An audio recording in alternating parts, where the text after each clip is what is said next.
ഹൈന്ദവ സനാതനധർമ്മ പണ്ഡിതനായ ഒരു സ്വാമി തെളിവ് സഹിതം നിരത്തി പറയുകയാണ്, ഇന്നീ കാണുന്ന ദേവികളുടെ പടങ്ങളൊന്നും തന്നെ 200-250 വർഷങ്ങൾക്ക് മുൻപ് ഉണ്ടായിരുന്നില്ല.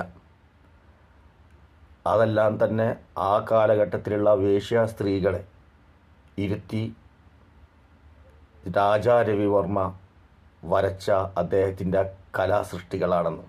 അതാണ് ഇന്ന് കാണുന്ന ഹൈന്ദവ വീടുകളിൽ സനാതനധർമ്മ ഹൈന്ദവ ദേവികളാക്കി വെച്ച് ആരാധിച്ചു കൊണ്ടിരിക്കുന്നത്, പൂജിച്ചു കൊണ്ടിരിക്കുന്നത് എന്ന്.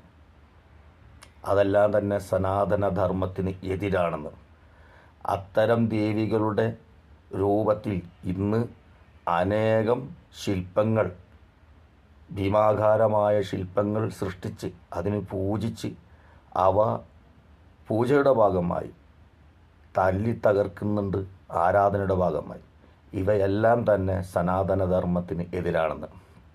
അദ്ദേഹം പിന്നീട് പറയുകയാണ്, ആ കാലഘട്ടത്തിൽ ഇറങ്ങിയ ഇന്ത്യയിലെ ഹിന്ദി ഫിലിമുകളിലെല്ലാം തന്നെ അഭിനയിച്ചവരും എല്ലാം വേശ്യാവൃത്തിയിൽ ഏർപ്പെട്ടിരുന്ന സ്ത്രീകളെ ആയിരുന്നു അഭിനയത്തിന് അവർ കൊണ്ടുവന്ന് അഭിനയിപ്പിച്ചിരുന്നത് എന്ന്.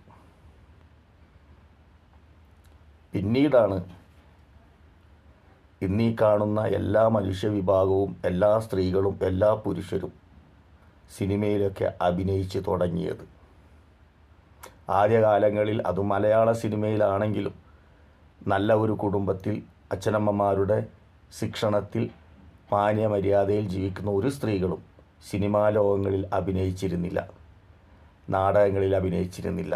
അഥവാ നല്ല ഒരു കുടുംബത്തിൽ നിന്നൊരു സ്ത്രീ നാടകങ്ങളിലേക്കോ സിനിമകളിലേക്കോ പോയാൽ അവരെ പിന്നീട് സമൂഹം വളരെ മോശപ്പെട്ട മറ്റൊരു രീതിയിൽ, ഒരു അഴിഞ്ഞാട്ടക്കാരിയായോ അഴിഞ്ഞാട്ടങ്ങൾക്ക് പ്രോത്സാഹനം നൽകുന്ന കുടുംബമായോ സമൂഹത്തിൽ അവർ വില താഴ്ത്തപ്പെടും. എന്നതുപോലെ രാജാ രവിവർമ്മ ആ കാലഘട്ടത്തിൽ രൂപങ്ങൾ, സ്ത്രീകളുടെ കോലങ്ങൾ വരക്കുമ്പോൾ ഇത്തരം വിഭാഗക്കാരെയാണ് പ്രദർശനത്തിന് കൊണ്ടുവന്നിരുന്നതും ആ ഫോട്ടോ സൃഷ്ടിക്ക് ഉപയോഗപ്പെടുത്തിയിരുന്നതും.